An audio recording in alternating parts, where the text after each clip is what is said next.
আমার স্বামী একজন পুলিশ। সরকারিভাবে নিষিদ্ধের সময়ে সাগর থেকে মাছ ধরলে কোস্টগার্ড এবং পুলিশ সেই মাছ জব্দ করে। কখনো কখনো আমার স্বামী জব্দ করা মাছ বাসায় নিয়ে আসে। প্রশ্ন হলো, জব্দ করা মাছ খাওয়া আমাদের জন্য হালাল হবে কিনা? দেখুন, জব্দ করা মাছ এটার ব্যাপারে সরকারিভাবে নিশ্চয়ই নির্দেশনা আছে যেটা কি করতে হবে। যদি সেটা বিক্রি করার বা অন্য কোনো পন্থায় সরকারি কোষাগারে জমা দেওয়ার কোনো উপায় থাকে, তাহলে সেটা বাসায় নিয়ে আসলে অবশ্যই হালাল হবে না। দেখতে হবে যে এই সম্পর্কে নির্দেশনা কি আছে, তার ব্যত্যয় হচ্ছে কিনা। আর যদি জব্দ করা মাছ যারা জব্দ করেছেন তাদের জন্য আনার পারমিশন থাকেও, সেখানে একটা কথা থেকে যায় যে মানুষগুলো ধরেছে মালিক তো মূলত তারা। তাদেরকে বিভিন্নভাবে শাস্তি দেওয়া যেতে পারে, কিন্তু তার সম্পদ শাস্তি স্বরূপ নিয়ে এসে আপনি ভোগ করে ফেলবেন, সেটা তো জায়েজ হতে পারে না। রাষ্ট্র রাষ্ট্রীয় কোষাগারে আনলো জনস্বার্থে এবং এটা তার শাস্তি হিসাবে কার্যকর হলেও সেটা একটা বিষয়। সেটা নিয়ে ভিন্ন আপনার অ্যাঙ্গেল থেকে দেখা যেতে পারে। কিন্তু আপনি নিজেই জব্দ করে নিয়ে আসলেন, সেটা জায়েজ হওয়ার কথা নয়। বিশেষ করে আ সেটা যদি সরকারি কোষাগারে জমা দেওয়ার কথা থাকে তাহলে তো জায়েজ নয়।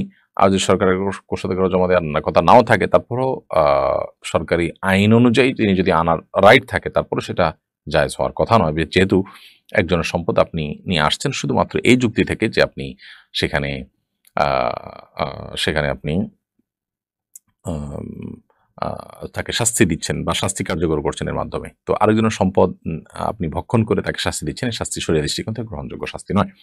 বই লিখতে কি আর্টিফিশিয়াল ইন্টেলিজেন্স এর সাহায্য গ্রহণ করা যাবে কিনা?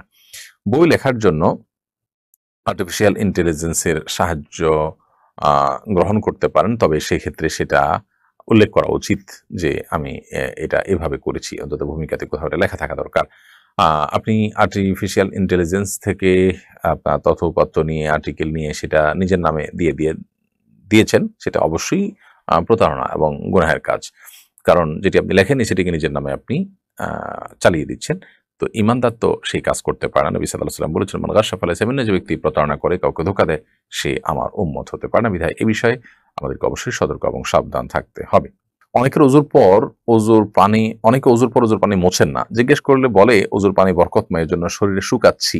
তাদেরই বক্তব্য কতটুকু সঠিক? অজুর পানি আমরা শুকাবো কিনা? এর উত্তর হলো যে নবী করিম সাল্লাল্লাহু আলাইহি ওয়াসাল্লাম অজুর পানি কোন একটা কাপড়ের টুকরা দিয়ে শুকিয়েছেন, এরকম বর্ণনা আছে।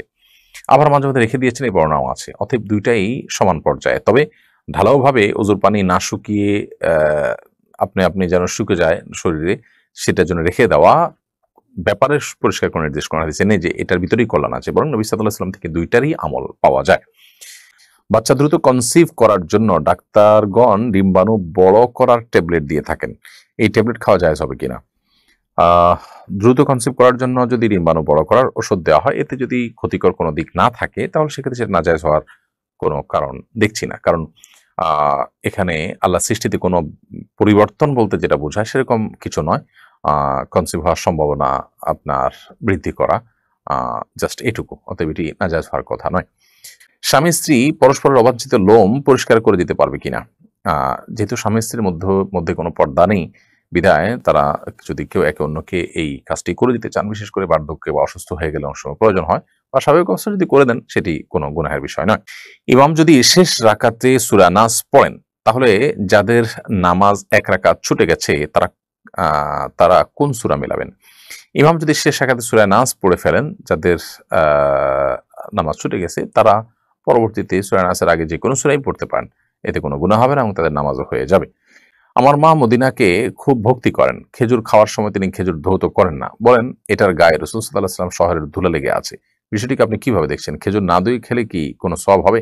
না, এতে কোনো সওয়াব তো হবেই না, বরং তার দৃষ্টিভঙ্গি পরিবর্তন করা উচিত। কারণ নবী করিম সাল্লাল্লাহু আলাইহি ওয়াসাল্লামের শহরের ধুলা হলে সেটা আ আপনার আমি খাবো, ব্যাপারটা এরকম না আসলে। নবী করিম সাল্লাল্লাহু আলাইহি ওয়াসাল্লামের প্রতি ভক্তি এটা তো ভালো। মৌলিকভাবে তার সেই জিনিসটা প্রশংসনীয় যে তার ভিতরে নবী সাল্লাল্লাহু আলাইহি ওয়াসাল্লামের ভালোবাসা আছে, ভক্তি আছে। কিন্তু ভক্তি ভালোবাসা প্রকাশের ভুল পন্থা গ্রহণযোগ্য নয়। নবী সাল্লাল্লাহু আলাইহি ওয়াসাল্লামের প্রতি ভালোবাসায় তার সুন্নাহকে অনুসরণ করব, তার কথা মেনে চলবো, সেটি ঠিক আছে। কিন্তু তাই বলে তার মদিনা শহরের ধুলা দেখে সেটা আমি আ গায়ে মাখাবো, তাহলে মদিনা শহরের নাপাককে আমি পাক মনে করব কিনা? আ ডেফিনিটলি সেটি করব না। তো অপরিচ্ছন্নতাকে আমি পরিচ্ছন্ন মনে করার কোনো কারণ নেই। নবী সাল্লাল্লাহু আলাইহি ওয়াসাল্লাম তো পবিত্র থাকতে বলেছেন এবং আমাদেরকে আ হাত ধুয়ে খেতে বলেছেন। তাহলে মদিনায় গেলে কি আমার হাতে ধুলা থাকলে আমরা না ধুয়ে খাবো? অবশ্যই খাবো না। অতএব এ সমস্ত বিষয় থেকে পরিষ্কারভাবে বোঝা যায় যে আপনার আম্মা যে দৃষ্টিভঙ্গি থেকে এটিকে সঠিক মনে করছেন সেটি ভুল। অনেকে প্রিয় মানুষের কবরের পাশে নিজের কবর দেওয়ার জন্য ওসিয়ত করেন। পাশাপাশি ২ কবরের বাসিন্দারা কি পরস্পরকে দেখতে পারেন? তারা কি পরস্পরের মধ্যে কথা বলতে পারেন? আ দেখুন, কবরে আ পাশাপাশি থাকার মধ্যে বাহ্যিক দৃষ্টিকোণ থেকে কোনো কল্যাণ নেই। এবং কবরের পাশাপাশি কবরের লোকের সাথে আলাপ-সালাপ করার, যোগাযোগ করার কোনো সুযোগ আছে কোন হাদিসের আলোকে এরকম কিছুও বোঝা যায় না। এটা জাস্ট সন্তানরা বা অন্যরা যখন জিয়ারত করবে পাশাপাশি দেখে পাশাপাশি দোয়া করার সুযোগ পাবে। জাস্ট এই জায়গা থেকে হয়তো মানুষ বলে থাকেন। এছাড়া কোনো উপকারী দিক এটা নাই আসলে সেভাবে। অনেক হিন্দু বাড়িতে পূজার ঘর থাকে, প্রতিমা থাকে। তারা বাড়িতে বসে পূজা করেন। এ ধরনের হিন্দুদের কাছে বাসা ভাড়া দেওয়া যাবে কিনা? যে সমস্ত হিন্দুদের বাড়িতে পূজার ঘর থাকে, প্রতিমা থাকে বা প্রতিমাতে তারা আ পূজা করবে, এটা তাদের একান্ত ব্যক্তিগত বিষয় যে তারা বাসায় পূজা করছে। তাদের কাছে বাসা ভাড়া দিলে সেটা আপনার জন্য হারাম বা নাজায়েজ হবে না। যেহেতু আপনি তাকে পুজোর জন্য বাসা ভাড়া দেননি, পুজোটা তার এডিশনাল কাজ সে তার মতো করে করছে। তাকে আপনি বসবাসের জন্য ভাড়া দিয়েছেন। বিধায় অন্য ধর্মাবলম্বীদেরকে বাসা ভাড়া দিলে তারা যদি সেখানে পুজো-টুজো করে, এর কারণে যিনি বাসা ভাড়া দিয়েছেন দায়টা তার উপরে বর্তাতে হবে বা তার জন্য এটা ভাড়া দেওয়া জায়েজ নয়, ব্যাপারটা এরকম না। ২ স্ত্রী নিয়ে এক ঘরে একই বিছানায় ঘুমানো যাবে কিনা? উম যদি কারোর একাধিক স্ত্রী থাকে এবং তাদের সাথে একই সাথে তিনি শোন, যেহেতু শরিয়ার কোনো আ বিধান লঙ্ঘন হচ্ছে না এবং আ মানে এদের মধ্যে পারস্পরিক পর্দাও নাই, অতএব এটি জায়েজ আছে। বাট শারীরিক সম্পর্ক করলে সেক্ষেত্রে এখানে সতরের বিধান চলে আসবে। সেই কারণে সেটির ক্ষেত্রে অবশ্যই আপনাকে শরিয়ার বিধানের আলোকে আ আপনাকে করতে হবে এবং সেক্ষেত্রে আপনার যদি একে অন্যের সতর দেখেন এরকম কোনো পরিবেশ তৈরি হয় তাহলে সেটা অবশ্যই নাজায়েজ এবং গুনাহ হবে। জেনে বুঝে অস্বাস্থ্যকর খাবার খেলে কি গুনাহ হবে? আমরা সবাই জানি ফাস্ট ফুড, ভাজা পোড়া খাবার খেলে স্বাস্থ্য ঝুঁকি থাকে। তবুও প্রতিনিয়ত সবাই এসব খাবার খেয়ে নানান রকম ভয়ানক রোগে আক্রান্ত হচ্ছে। এক্ষেত্রে শরীয়ত বিধান কি? আ যেই খাবার খেলে সরাসরি আমাদের শরীরে ক্ষতি বয়ে আনবে, সেটি তো আমাদের জন্য খাওয়া জায়েজ নেই। আল্লাহ বলেছেন, "ওয়া তুলকু বিআইদিকুম ইলা তাহলুকা" তোমরা নিজেদেরকে ধ্বংসের দিকে ঠেলে দিও না। অতএব নিজের জন্য ক্ষতি হয় এমন কিছু করা জায়েজ নাই। তবে যে সমস্ত খাবারে দূরবর্তী ক্ষতি হয়, দীর্ঘমেয়াদে আস্তে, আস্তে ক্ষতি হয়, মানে ক্ষতিটা আবার হওয়াটা নিশ্চিত নয়। তার শরীরে ইমিউন থাকলে ক্ষতি নাও হতে পারে। তো এই লেভেলের যদি থাকে যেমন ফাস্ট ফুড, ভাজাপোড়া ইত্যাদি এগুলোর ক্ষতি থাকে, তো এই কারণে এগুলো খাওয়া হারাম হয়ে যাবে না। পৃথিবীর কোনো আলেমই এটাকে হারাম বলেননি। আ যেহেতু এগুলোতে ক্ষতি হওয়া চূড়ান্ত নয়, আবার ক্ষতিটাও যে একেবারে পরিষ্কার সেরকম না। ক্ষতির সম্ভাবনা আছে। তো এরকম তো আমরা যত খাবারই খাই প্রত্যেকটা খাবারের মধ্যেই ভালো-মন্দ দিক থাকে, উপকারী অপকারী দিক থাকে। এটা অনেকটা সেরকমই। যার কারণে এগুলো খাওয়া গুনাহ হবে না। তবে যেটা খেলে নিশ্চিতভাবে আমার যেমন ধূমপান করলে নিশ্চিতভাবে ক্ষতি হবে সেটি চূড়ান্ত। অতএব সেটা খাওয়া কিন্তু জায়েজ নয়।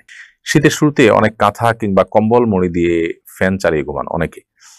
বিষয়টিকে তারা অভিজাতপূর্ণ মনে করেন এবং ফ্যান চালানো অপচয় কিনা জানতে চাই। অপচয় এটা আসলে নির্ভর করবে যে কোন পর্যায়ে হচ্ছে এটি। অনেকে দেখা যায় যে আ কাঁথা ছাড়া শুইলে তার গরম লাগে, কাঁথা সহ দিলে কাঁথা ছাড়া শুইলে তার শীত লাগে। আবার কাঁথা দিলে আ তার অ্যালার্জি বা ঠান্ডা বাতাস নাক-মুখ দিয়ে ঢুকে মানে সর্দি-টর্দি হওয়ার আশঙ্কা থাকে না, সেজন্য তিনি কাঁথা ব্যবহার করেন। তো এই সমস্ত পরিস্থিতি এরকমভাবে ঘুমালে কোনো অসুবিধা নেই। এটাকে অপচয় বলা যাবে না। অপচয় হবে তখন যখন নেহায়েতই কোনো উদ্দেশ্যহীনভাবে আপনি জাস্ট লৌকিকতা ইত্যাদির জন্য নানান উদ্দেশ্যে আপনি আ ব্যবহার ইয়ে করছেন, যখন আপনি কোনো টাকা-পয়সা নষ্ট করছেন, ব্যয় করছেন তখন।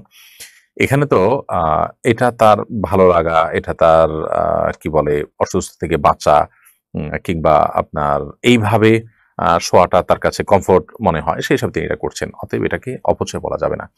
যদি অপচয়ের সংজ্ঞায় যাওয়ার মতো কোনো কিছু হয় সেটা ভিন্ন বিষয়। জাস্ট এটুকু যেটুকু বলছেন এটুকুর কারণে অপচয় হবে না ইনশাআল্লাহ তাআলা।